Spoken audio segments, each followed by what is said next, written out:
Yeah, welcome everybody to the whatever lecture number 22 or so in our 2-semester intro crypto sequence. What we did over the last 4 weeks, I believe we spent about 2 weeks talking about digital signatures, and we found out that we could do some cool things with digital signatures. And then we learned about hash functions, which I introduced as an auxiliary function, as a Hilfsfunktion.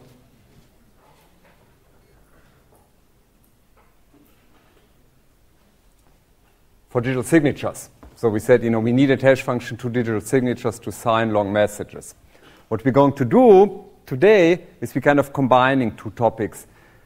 The main theme will be MACs, which stands for Message Authentication Codes, which you can roughly think of as being digital signatures, but realized with symmetric cryptography. Okay, and they're pretty cool and fast, blah, blah, blah. And then when we actually want to build a MAC, how to build a MAC, we use the HMAC, which stands for hash-based MAC. So we will use hash function to realize actually MAC. So it's kind of a cool, interesting lecture. It's very practical what we're going to do today. So first chapter of today is Introduction to what are MACs, to message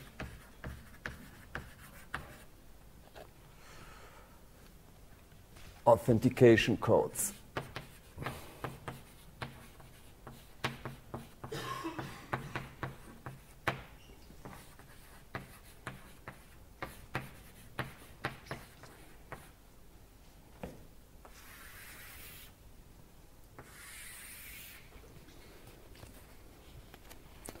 Maybe first a remark about the terminology.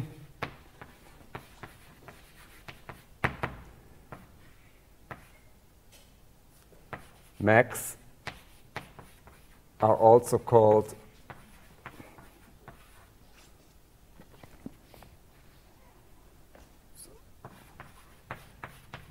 and I do really like that name, cryptographic checksums.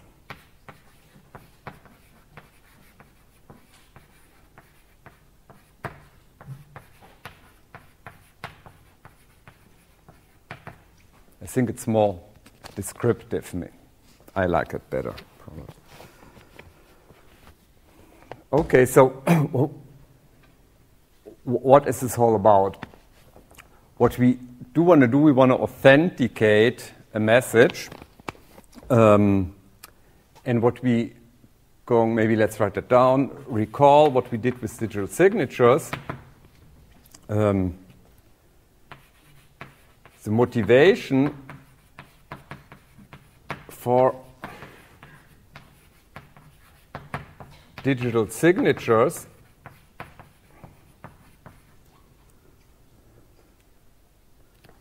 the main motivation was, we tried to solve this problem in the digital world.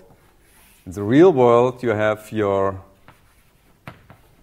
Bachelor of Science, diploma, Urkunde, and then it, in order to prevent that you do that with Photoshop at home, it's being signed by the department head or somebody. So we tried to move this act of digitally signing, that means assuring that it's coming from the right person, this sender authenticity, we tried to realize that in the digital world, and that was the original motivation for digital signatures. So, and we called that authentication, or sometimes also called sender authentication.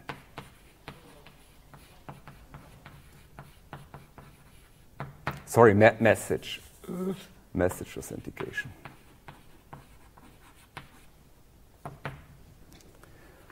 So how did we do that? And that's how we, started, I think 3 weeks ago. Or 4 weeks ago, we talked about digital signatures. And now it's a little bit, Groundhog Day, that movie? Groundhog Day?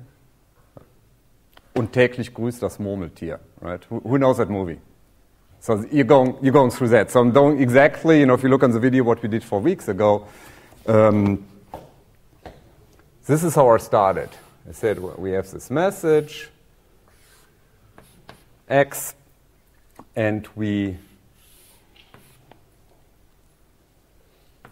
try to compute a digital signature here.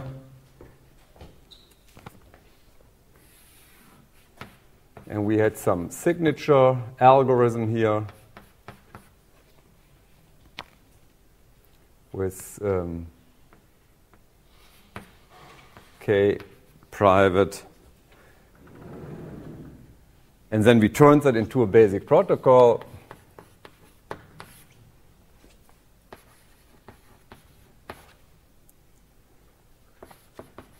Where Bob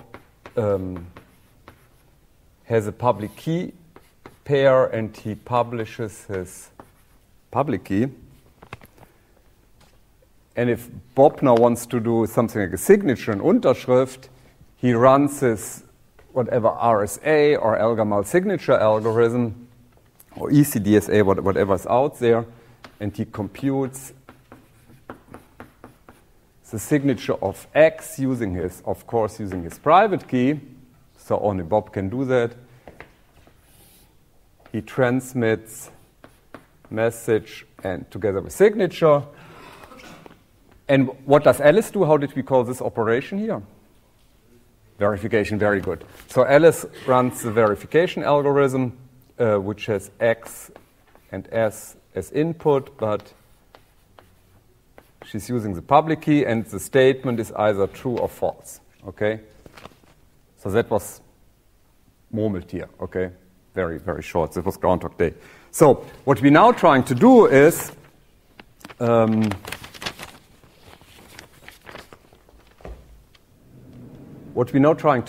to do the same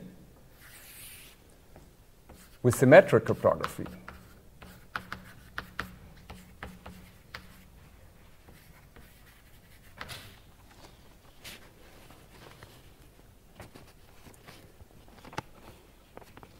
Let's try the same with symmetric algorithm. What is a possible motivation? Why would we do that? I mean, we're pretty happy, that works, very secure, blah, blah, blah. We get non-repudiation, all these funny things. What is a possible motivation? What is the motivation for moving away from public key-based signing and verification? Very simple answer.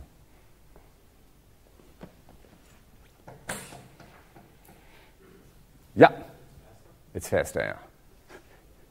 They're really great. You can do wonderful things. You can do key exchange over unsecured channel. You can do all these marvelous things with public key cryptography. They are really slow. They are a pain to do. So if you don't have to do it, it's really nice to have an alternative. And there are many situations where you can use HMAC, where you can use symmetric block ciphers and hash functions, and you get very similar results. Not identical results, so there's still a need for using digital signatures, but in general, it's not bad to have that available, symmetric cryptography. So how would that look? Again, we argue on a very high level without looking in the algorithms. If we want to do that symmetrically, we have Alice and Bob again.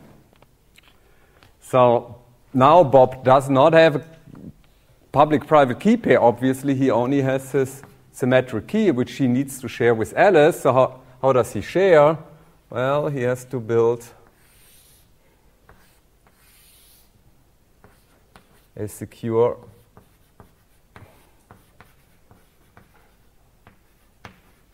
channel, right? We know that. To get the key over, which is not easy, but this is part of public key cryptography, and this is actually something we're going to solve in the next 2 lectures. We're going to talk about key distribution, or next 3 lectures maybe. So now, what we did here, we computed the signature. We do something quite similar here. We compute but instead of a SIG algorithm, we call that MAC for message authentication code. Input is surprise, surprise, is again the message X here. we use a symmetric key at this point, and what comes out we call M, which is just terminology. So instead of S, we call that M. Yeah. Which is not nice because many books use M for message. You know, we call the message X, many books call the message M. Then Bob transmits, as before, X. And instead, and now again, you have to append the signature, which is this MAC result, or cryptographic checksum. Cryptographic checksum is being appended. So what we did here is, for digital signature, we had to run the verification algorithms. If you go back, you look at El-Gamal digital signatures, you found that signing and verification are quite different operations, actually. You know, they both somehow play around with the discrete logarithm problem, but it wasn't particularly similar otherwise. Here, this is symmetric cryptography. So what we do here, we do exactly the same that we did at this point here. Okay, it's exactly symmetric setup. That means Alice, her verification step is mainly recomputing the MAC, so she also computes X. She gets M out, which we call M prime, M strich. This is not the verification per se. This is just doing a stupid computation here. What is now the final verification step? What does Alice have to do so she knows that this is really the original message here? What is the next line here? What does she have to do with this M prime? Very simple thing. She has to verify by comparing. So is this M that Alice computes, is that identical to this M? And you know, I use this kind of goofy notation here, Gleichheitszeichen mit Fragezeichen. Okay, this is, and again, this is only the notation, this is the only place in the world that's using that. I'm exaggerating, but this is not a standard notation here.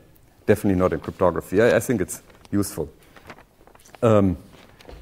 Okay, so this is the basic setup. This is high-level description how MACs work. You have a symmetric key, Bob computes the MAC, Alice recomputes the MAC, the receiver recomputes the MAC, and then the receiver compares the two results. That's the idea. And what we can do, and then we did this with digital signatures, and it's getting easier and easier because we did that already, we can just look at this protocol and now start discussing properties. Again, without jumping into these algorithms. This will be second chapter of today, how to realize the algorithms. But right now we just stick with this very high level, very simple protocol and discuss properties.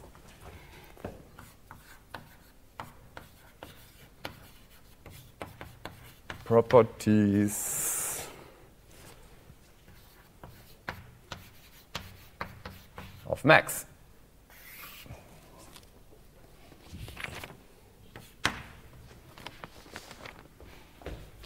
What would be nice to have, which actually we did not have with digital signatures, is to remember one problem with digital signatures we had is with RSA. It's maybe easier. If you want to sign RSA and you use RSA with a 2000-bit modulus, the message was restricted to 2000 bits. So you could only sign messages, with a length of 250 bytes or so, which is a pain in the neck. And then we had to introduce hash functions and hash them, blah, blah, blah, blah, blah. What would be nice to have is that right away a MAC could accept arbitrary length messages, and this is given. In the MAC case, we can use arbitrary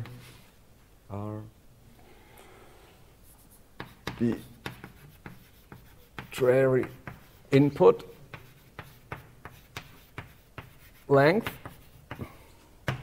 That means you can run a MAC immediately on an email of length 100 characters, or you can run that on a PDF file with 100 megabytes. You don't have to do hashing in between. What would be very nice, talking about this very practical input-output behavior, You know, if you put in 100 characters here, we probably get a short MAC out. What would be nice to have, if you put in a PDF file of 100 megabyte, it would be nice if this still stays short, you know, that you have a short cryptographic checksum for any messages, independent of the input links. And again, this is given. We have a fixed output length.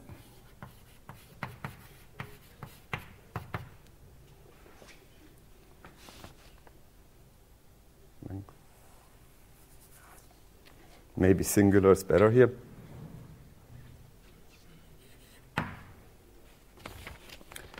Now, in terms of security services, the main thing we try to achieve, if you, I'm shifting one more time, you wanted to have this message authentication. Message authentication means if you give a message, you know, that claims to be coming from Bob, it is actually coming from Bob and not from, in particular, not coming from Oscar. And this is, oh yeah, let's discuss it. So what happens if this checks out here?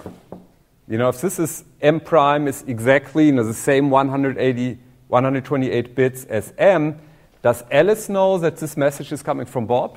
Yes or no? What do you think? No. Why not? Who else could have, yeah? Oscar could use a different key and match the X with this key. And Yeah. then he sends forth the X and the UN. Yeah, but Alice doesn't have Oscar's key. Good discussion. Good idea. It doesn't work, but it's a great discussion. So Oscar cannot do that because what does somebody has to know if you want to compute a valid M? You have to know the secret key. This is a very good wrong input. The answer is yes. We do have message authentication. If this checks out for Alice, she knows, well, this must have been computed by somebody who knows the K, and if the, you know, this is always the assumption. This has been the assumption for 2 semesters, even though you might not notice it. All these protocols only work if the key distribution works. You know, of course, if Oscar has K, the whole things fail, but that's why we call that a secure channel. Otherwise, we would call that a leaky channel or something. So, no, we do have sender authentication, message authentication.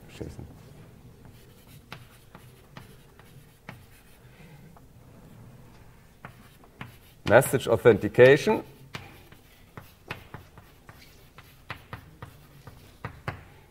Colon, Doppelpunkt.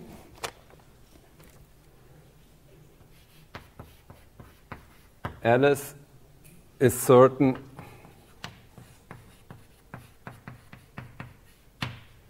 that Bob sent the message.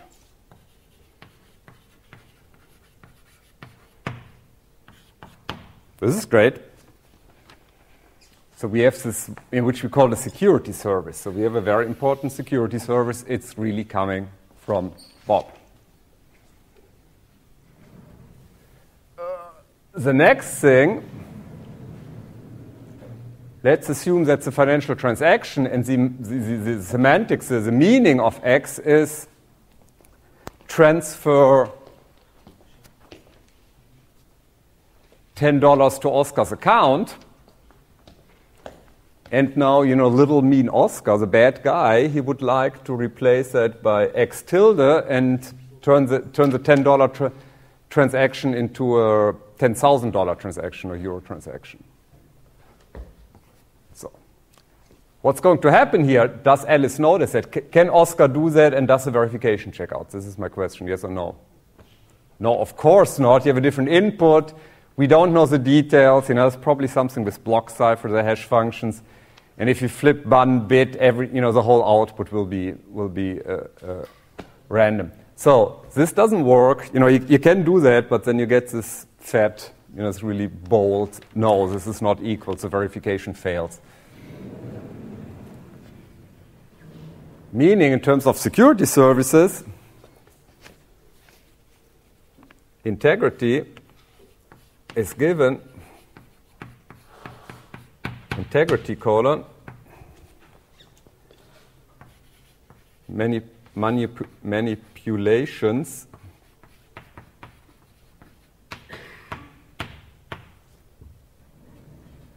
in transit, bei der Übertragung in transit will be detected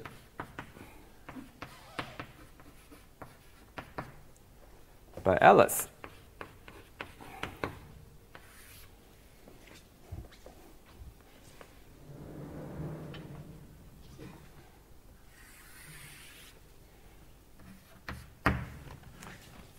And then there was a third very important security service related to digital signatures. Anyone know what's the big thing? And I had this example with buying a Golf Volkswagen online. And how was the security service called? You know, Bob orders a car online, and then later on he doesn't want to have the car.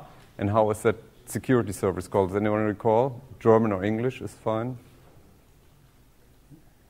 Nobody knows? Yeah. Non-repudiation, nicht Zurückweisbarkeit. Non-repudiation.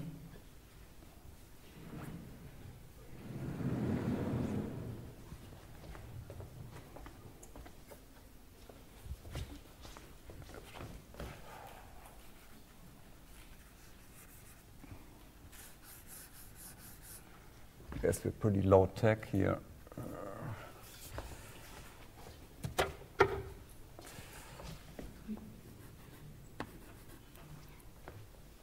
What does it mean? This is a scenario, and we did talk about that a few weeks ago. X is the car order, right?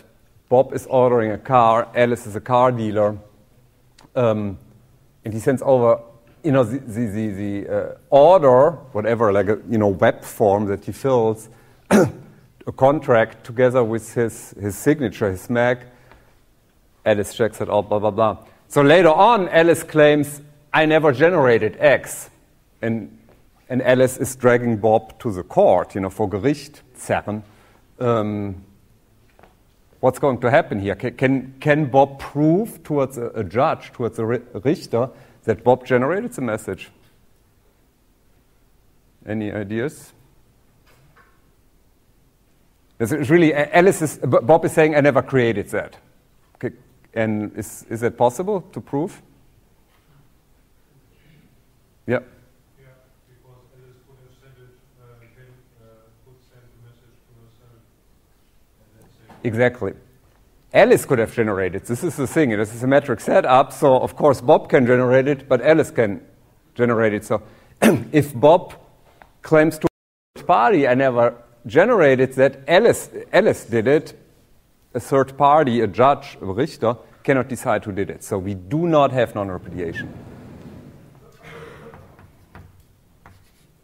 Non-repudiation is not given. If it were given, probably we wouldn't need digital signature, because then MACs had almost the identical functionality, and we wouldn't need all this problem with long number arithmetic, blah, blah, blah, blah, blah. Okay? So what that means is offers no protection if Alice and Bob try to cheat each other. Meaning if the dishonest person, the bad guy, if it's not Oscar, but it's either Alice or Bob, this thing doesn't work.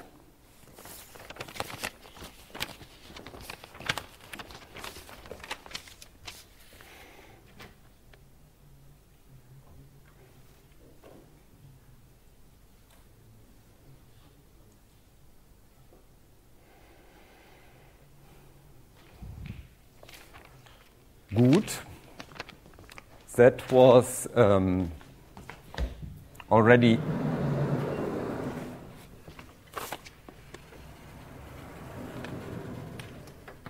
chapter number 1 of today, and now the second chapter, which turns out to be a larger part today. We're going to talk about how to actually realize message authentication codes.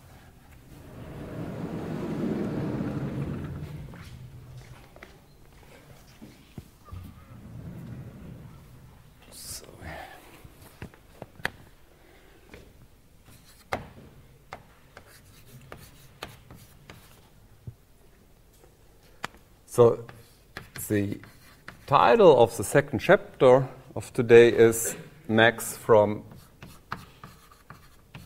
Hash Functions.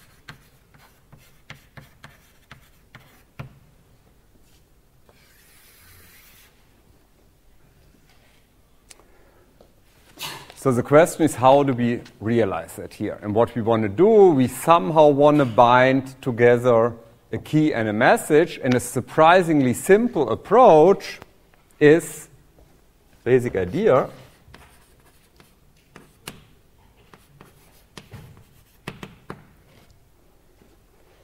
is to say, okay, our MAC M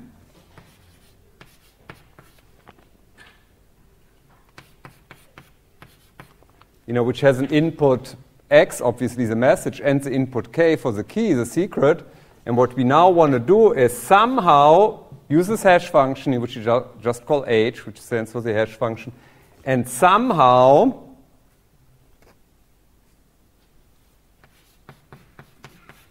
we use K and X as the input to the hash function. And then, they're really good with scrambling things together, and somehow this is the input, and we get an output, and then the output M here is a function of both X and K, and it's really hard to attack the system because hash functions have all these nice properties.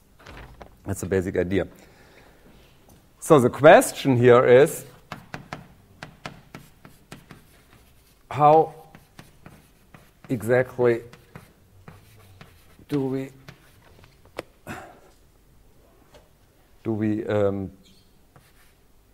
mix K, X, question mark. And essentially, there are two basic things we can do. The two ideas that seem obvious is, first idea is we say you first input the key K, and then X. And this symbol here, the 2 bars, means concatenation, Verkettung. So first the key, whatever, 128 bits, and then your 2 megabyte PDF file. This is the first thing you can do. And again, the hash function somehow scrambles everything together.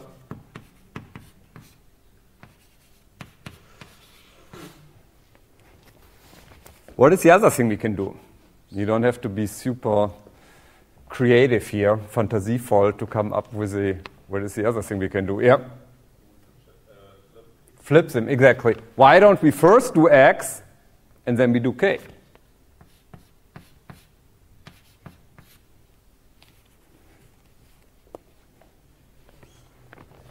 So these are both, again, naheliegende, more or less straightforward approaches. As often in cryptography, they're both bad ideas. Okay, and so what I'm going to do now, and in part because HMAC, the actual HMAC, the final solution is pretty easy. The final solution is kind of a combining of those two. But I want to show you now is why there are weaknesses in both, to get you also a little bit of feeling how tricky cryptography can be. So both are weak, and both have names. So this is called the secret prefix. Does anyone know what prefix is in German here? Vorsilbe, right? Some pre is Vorsilbe. Secret prefix, because the secret is the first thing here, right? The key is first. And this is secret Nachsilbe, secret suffix, I think it's called. Yeah.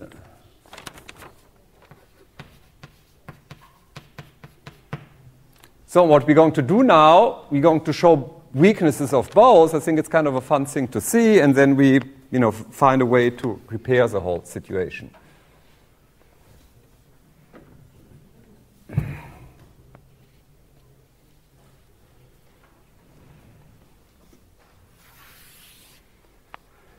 So this is 2.1. Let's give that this section a new name.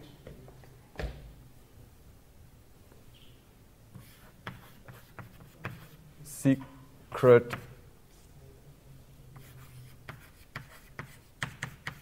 prefix max.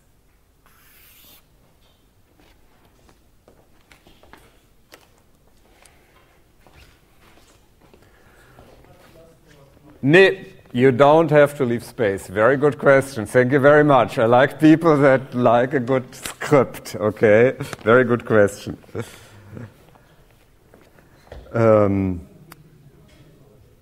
So now what we have now to do, we have to go deeper into details.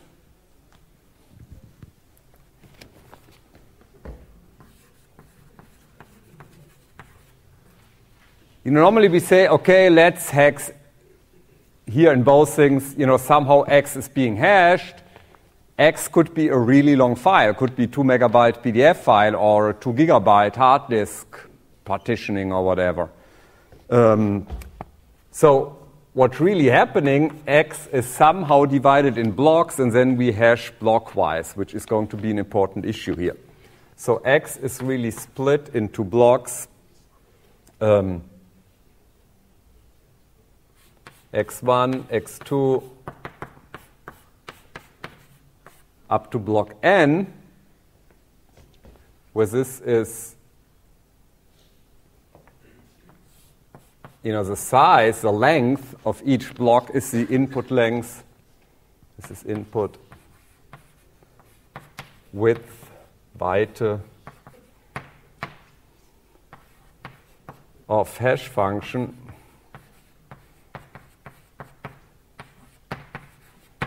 E.g., SHA-1, anybody?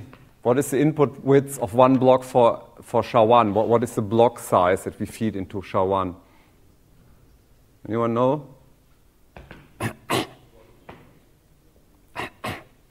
512, okay. They're rather big, but they're still blocks. And now if we want to do secret prefix, meaning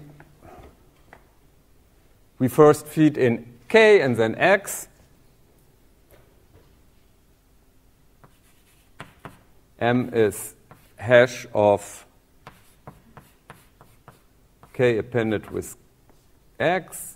We do K concatenated with X1, concatenated with X2, blah, blah, blah, blah, blah, up to Xn. This is really what I'm trying to say here. If we write this here, first K followed by X, this is kind of on a more low level. This is what we're doing because X itself consists of multiple blocks in general. Now we have to look into details. How hash functions deal with that. Most hash functions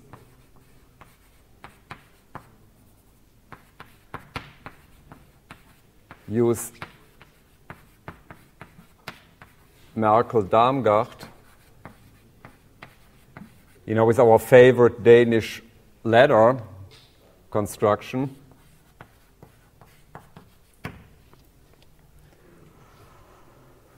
Okay, now we have to switch to the next board.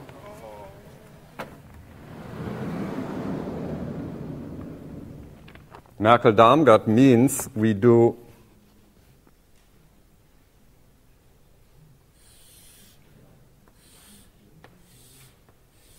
we have the compression function here. We feed in X1 up to Xn.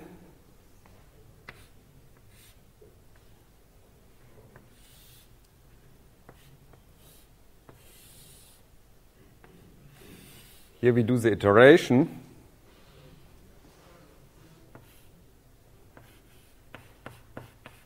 And here we get h of x out.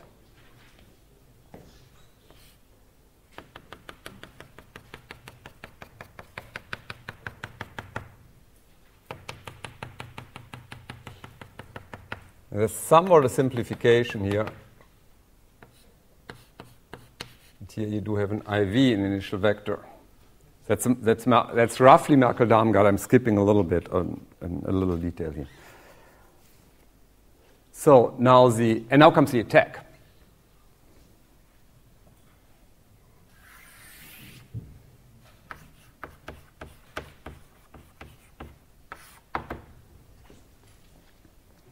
Let's look at Alice.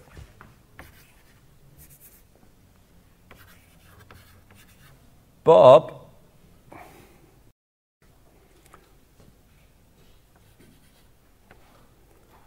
So Bob does exactly what we wrote down here. He computes, they share a secret key, and all the key exchange works out nicely.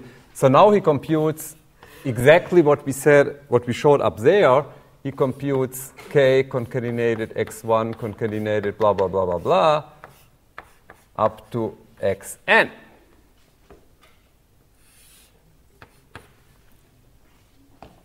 Bob is a nice kid, so he exactly follows the protocol. Protocol meaning computes the MAC, send MAC and message over across to Alice, across the channel. The problem is we're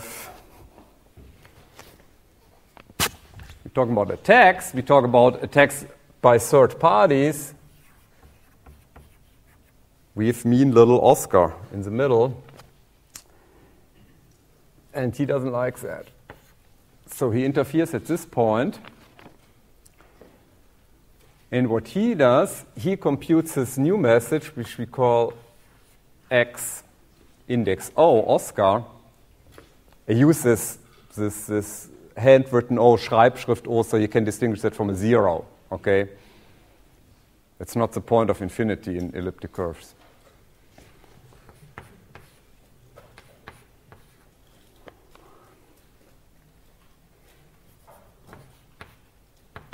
So now you have to, by the way, if people were asleep or talking, stop, okay?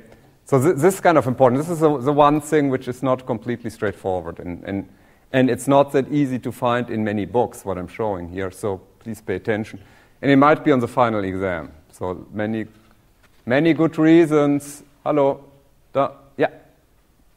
Gute Gründe hier aufzupassen, 3 Minuten. So.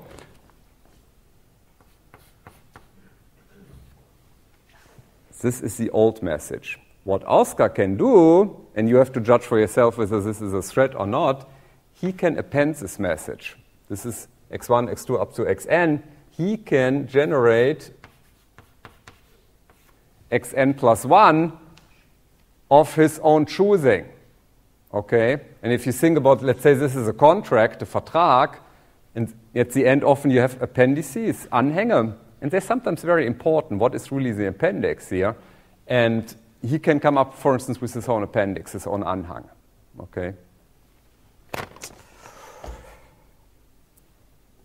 Now, and of course, now he has to compute an M for this whole message. And how can he do that? The problem has to do with this iterative nature here.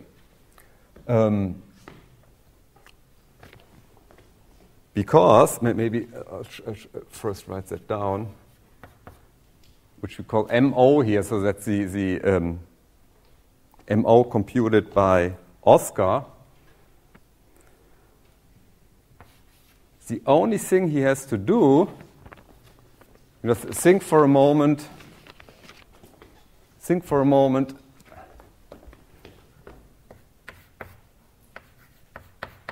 This is this malicious new block. How would Bob compute that? Well, Bob would first feed in k here, right? Bob would have, if you want to have that here. So what Bob did is the following. He fed in x and then x1, x2, up to xn, up to here, and he does this iteratively. Okay.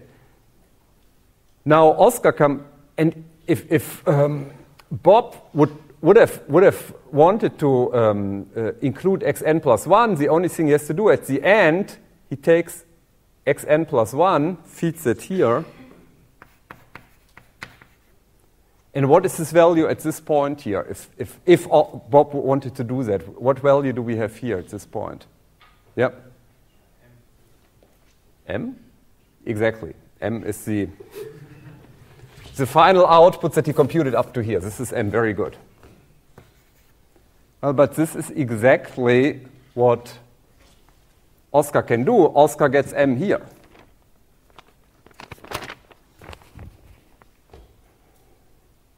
So he can hash. He simply hashes xn plus 1 and maybe with an index here,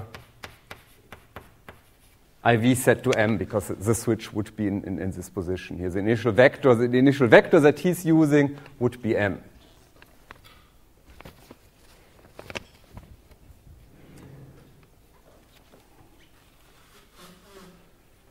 So now he is forwarding to Alice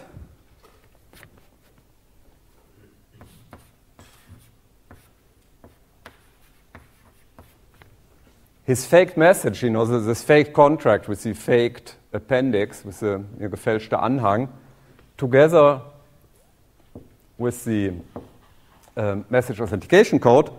Alice is again a nice girl, so Alice just does what people told her to do, namely, please recompute the MAC.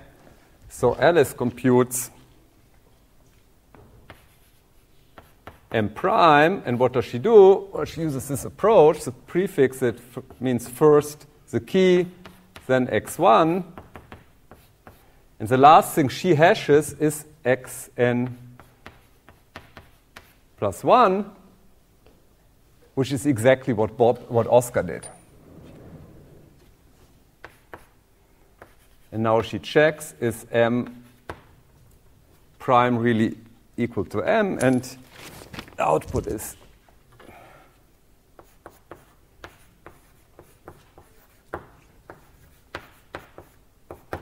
this is a valid MAC.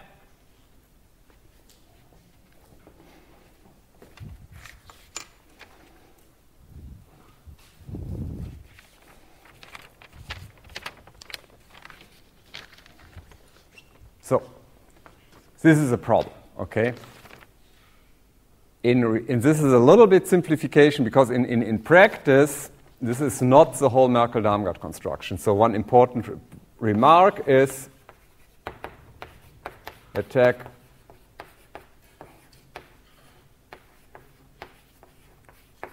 does not work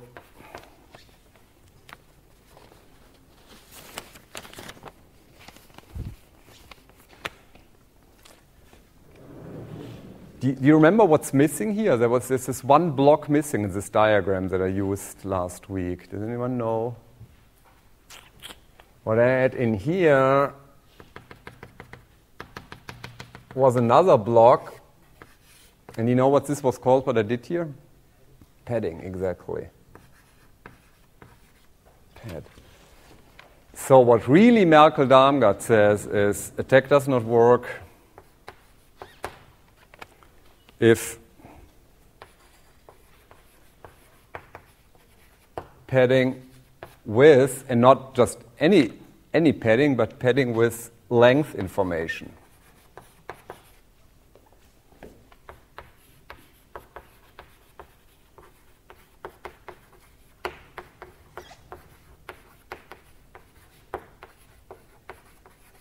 Is being used.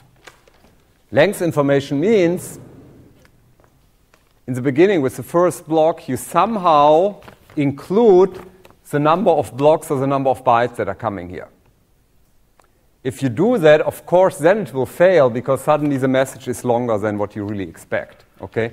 That means if you do strictly Merkle-Darmstadt with padding, this attack doesn't work. But if you have other hash functions, that don't do padding with length information, the attack work. Okay? So what I really want to show you here is this is an attack that can be a threat if you follow strictly Merkel-Darmstadt. It doesn't work. But nevertheless, this is not a good situation here. You know, so means in general, the resume of this discussion, the last 10 minutes or so, is don't do that because Oscar might be able to append bad things to the message here. Okay? So there's an attack available. So this was the upper one, secret prefix. So from this discussion, it seems as though we can do the other thing, which is chapter section 2.2,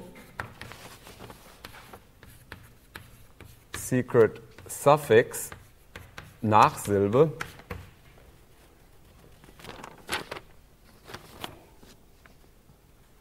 Secret suffix, what did they call that? Max.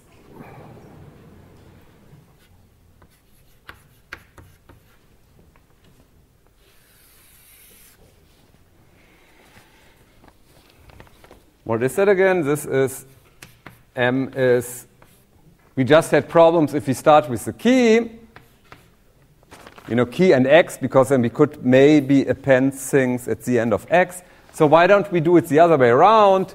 We do X, and once X is being hashed, we include the key at the end.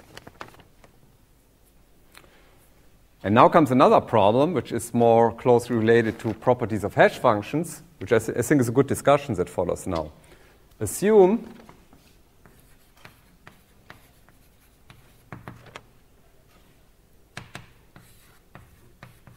Oscar can find collisions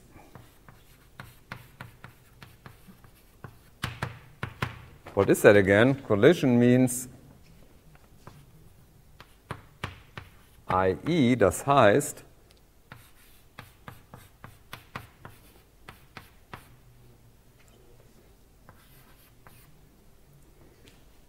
he can find x and x0 such that this condition is fulfilled.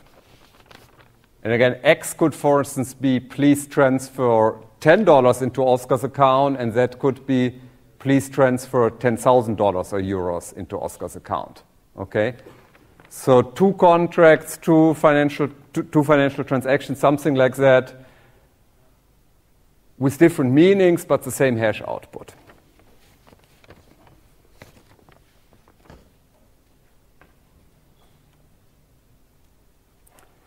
Now, again, if you think about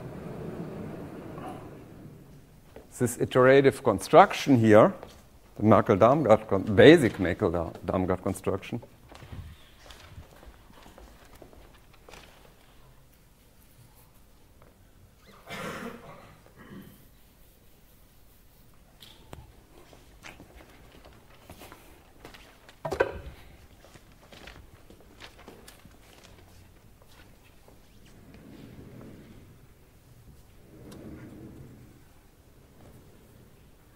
so what happens now if you first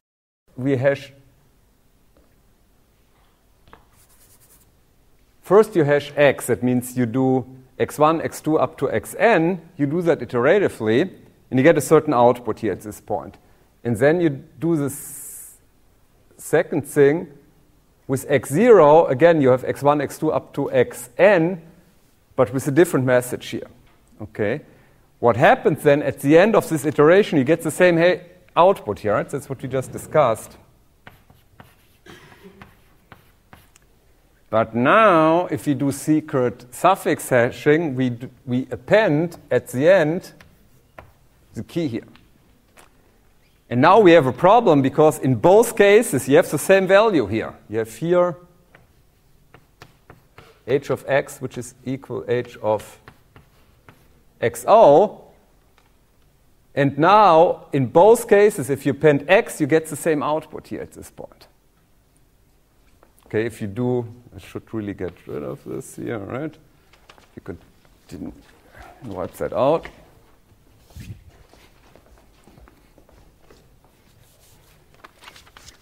if at the very end, if you input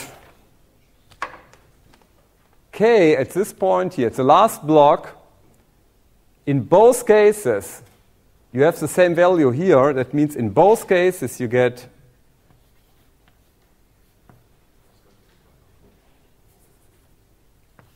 h of x concatenated k becomes the same as h concatenated x index Oscar concatenated k. Here. This is a problem here.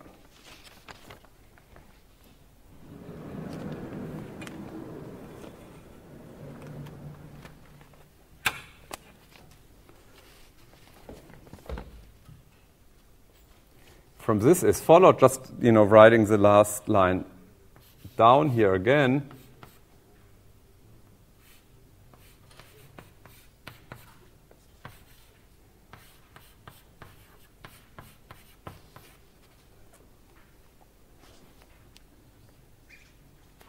Is equal to m. So both m values are the same, both max are the same. So in this case, the attack is even easier. And I don't even want to write that down. If Oscar intercepts, he doesn't even have to change m. He keeps m the same. He simply replaces x by xo, but he keeps m the same. So the question is this a problem? Again, the assumption here is Oscar has to do more work than with the previous attack. He has to find a collision, right, which is not something that we do on Sunday afternoon, right, with coffee and kuchen or something, right, collision finding. It's very difficult.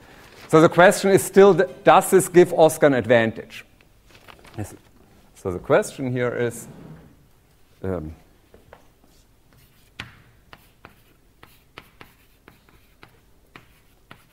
is this a problem? I.e., does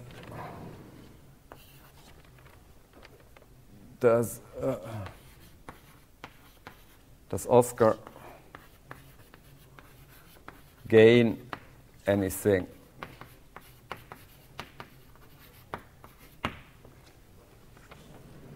Which really, so what is the discussion that follows now? And I think it's an interesting discussion. In order to run this attack, he has to do collision finding. What is the alternative? Well, the alternative is, which attack always works against Max with a Mac here? What can Oscar always do here? What is kind of the general purpose attack against symmetric cryptography? It's always, in principle, always applicable. What? Exactly. So he can always do brute force. So the question is, by collision finding, is this maybe easier than doing brute force? And then it would be a stupid idea, maybe.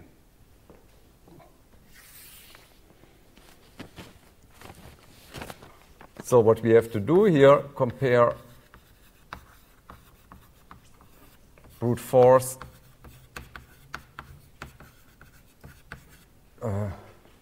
effort with collision finding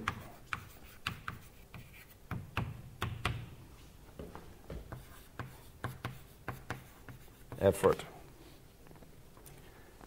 And this depends on the situation. Surprise, surprise. And now let's look. One very concrete situation is example. The hash function is SHA-1,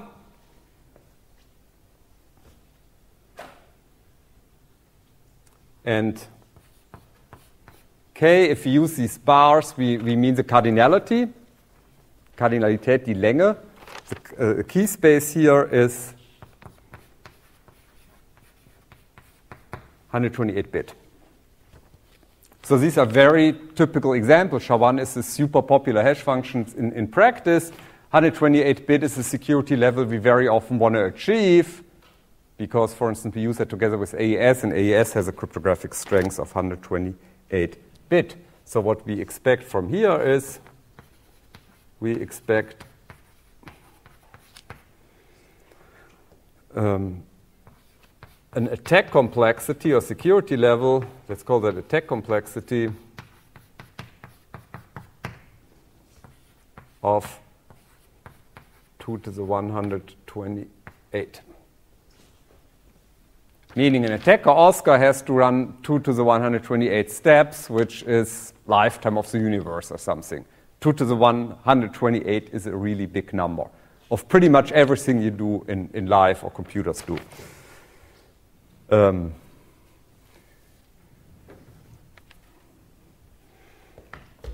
Now, so that means and now Oscar has two choices. Either, he gets X and M, and he knows his construction, and he starts trying all keys. Key number 1, key number 2, key number 3, key number 4, key number 5. I'm not doing everything, so we run out of videotape if I would do that.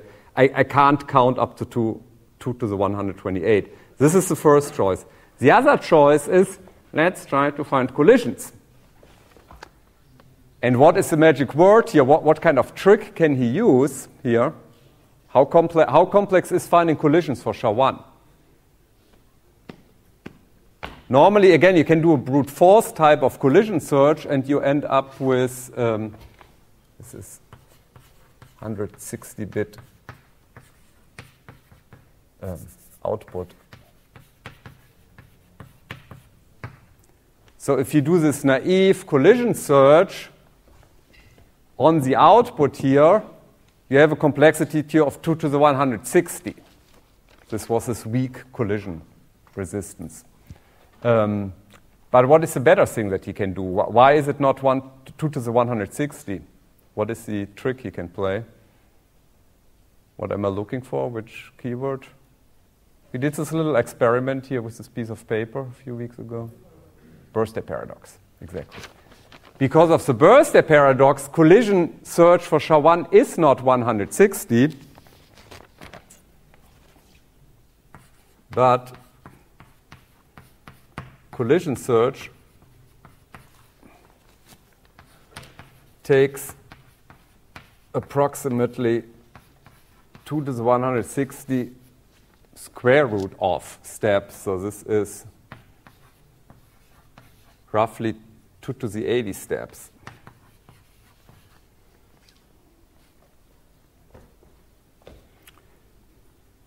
Because, compare birthday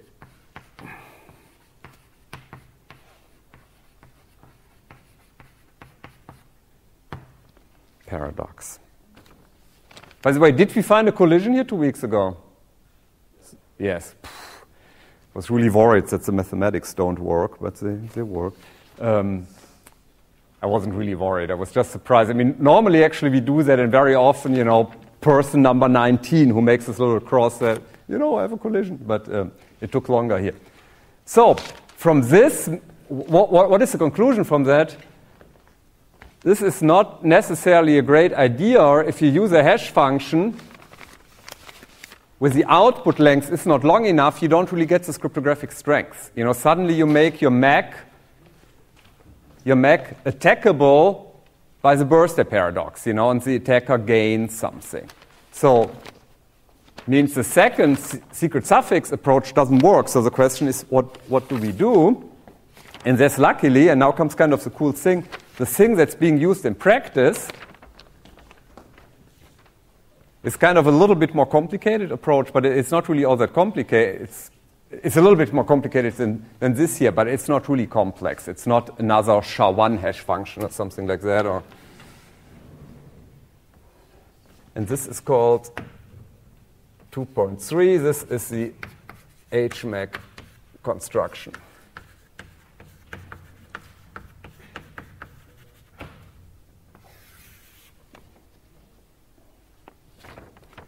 Two remarks here at this point to start with. I like to give you a little historical perspective.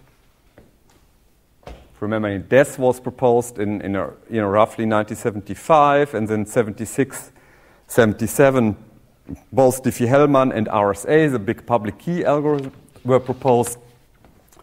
This was proposed in 1996 by Belair, Canetti, and Kroftschick, and I'm not writing the names down. And it's widely used in practice,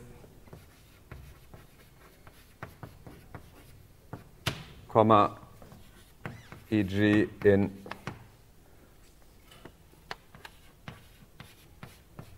SSL, or which is also called TLS.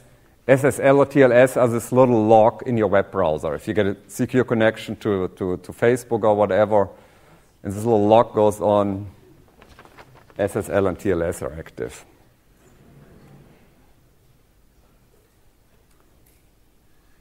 So what is the idea?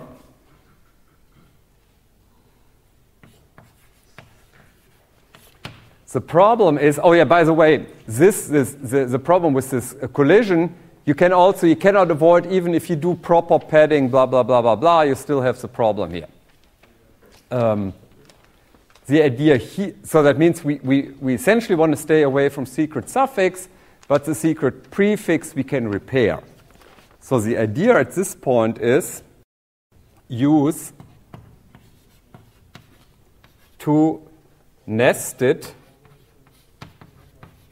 verschachtelt, right, ineinander eingenestet, I don't know what's a good German word, verschachtelt, two nested secret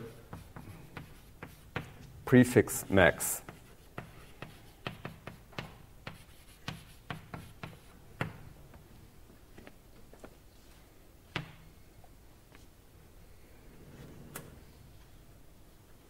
So roughly, ungefähr, what we do roughly here is we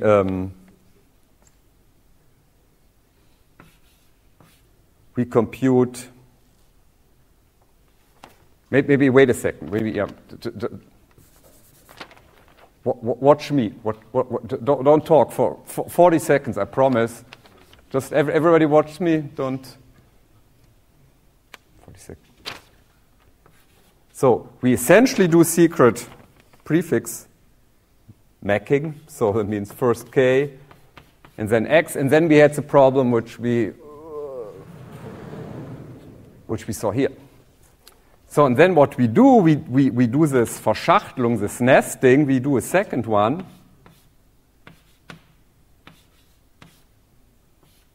Here, okay. So again, you can go, watch YouTube or whatever you're doing on your laptop. So that's it. So, I'm kidding. Pay attention here. So, what happens? We have two hashes, and this is called the inner hash, and this is called, surprise, surprise, the outer hash. And this is this nesting, the Verschachtelung. So this is the basic idea, and now I'll show you what the difference from this very simple algorithm line is that in reality you have to take care of the keys. You have to somehow do a padding with the key, a pre-processing of the keys. So now in reality, it's not quite as simple, but almost as simple. The proper HMAC construction does the following. X input and K. X, again, can be a 2 megabyte PDF file, but K might be a 128-bit key. Here's what you do. You do this outer hash,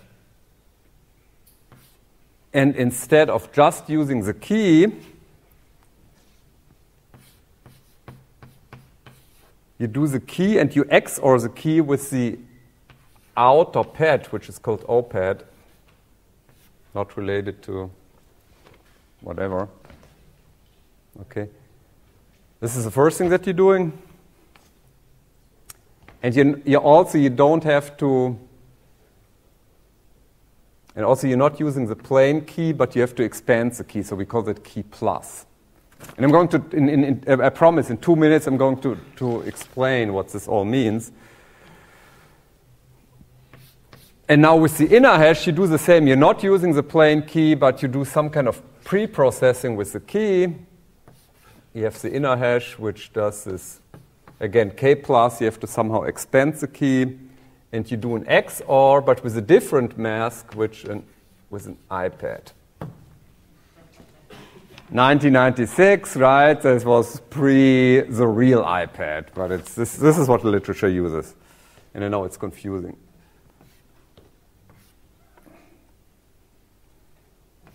And then you append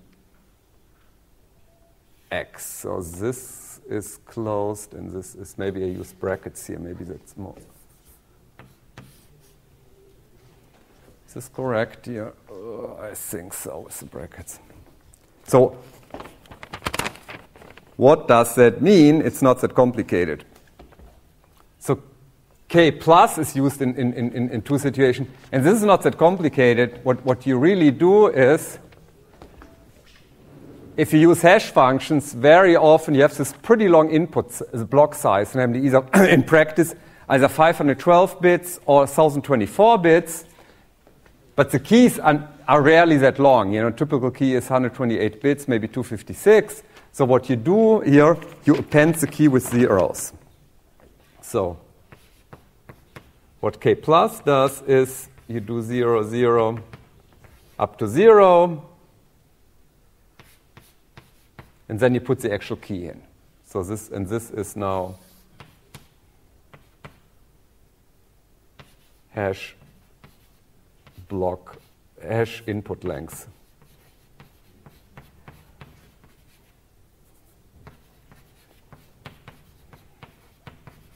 E.g. 512 bits.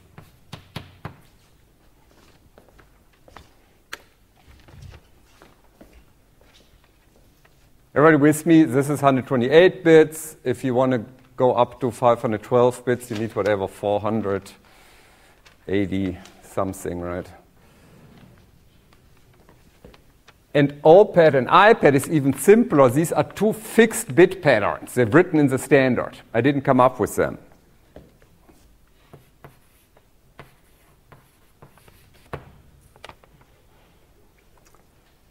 iPad,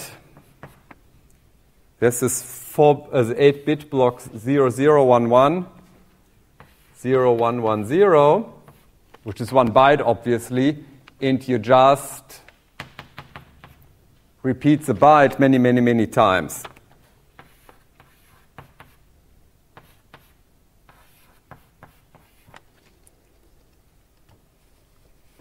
And again, this is hash input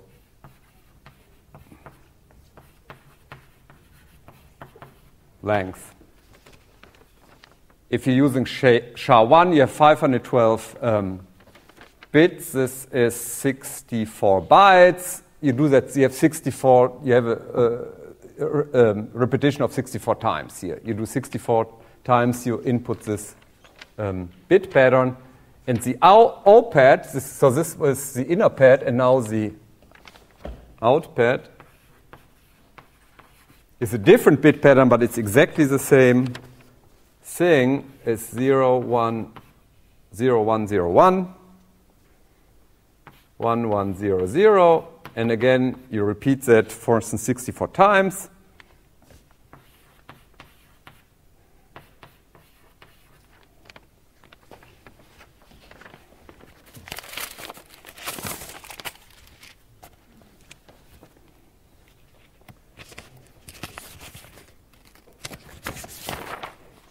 We are done in 2 minutes, but you're not allowed to leave before you do the course evaluations. Okay?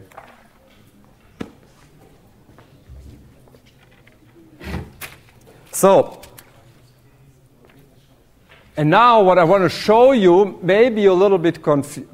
I don't know whether you're confused. I want to show you a block diagram.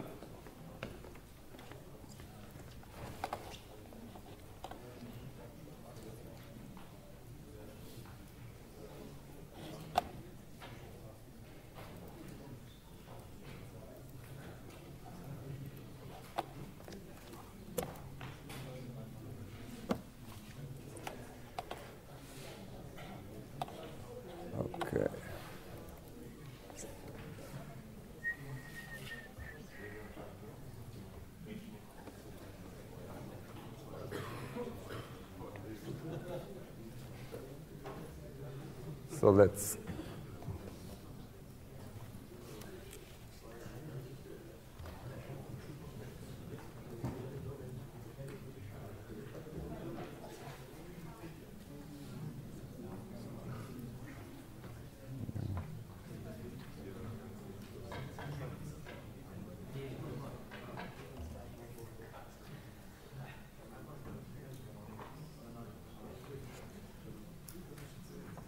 trying to get the beamer running. Just bear with me.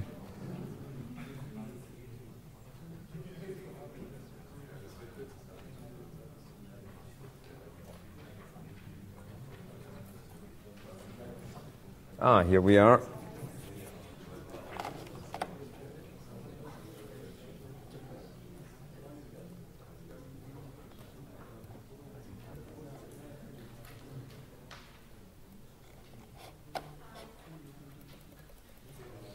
So what I want to show you here is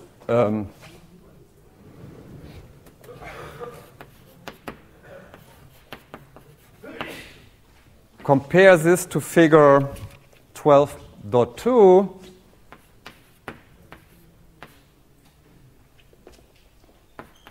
On page, and you might have a new edition of the textbook. I have the first edition, the first printing, on page 324. Maybe it's on 325. No, it's not. So this is the printing you have that you see here. So I just want to briefly discuss this. What you see here.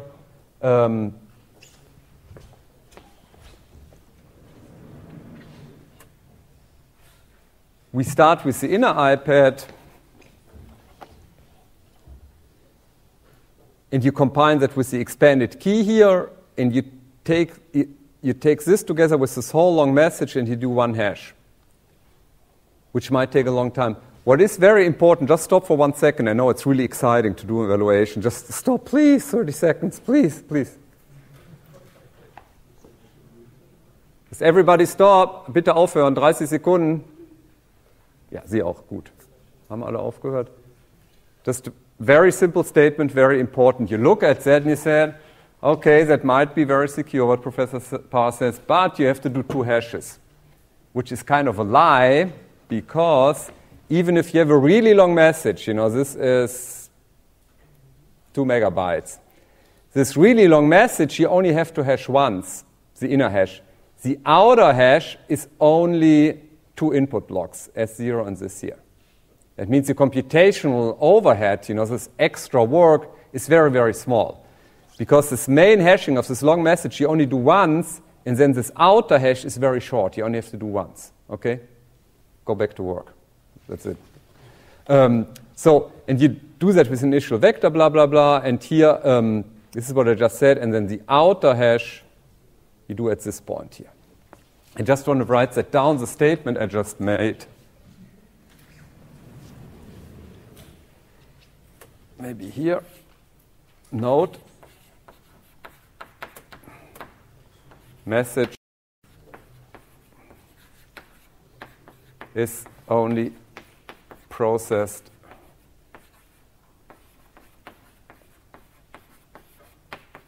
in inner hash.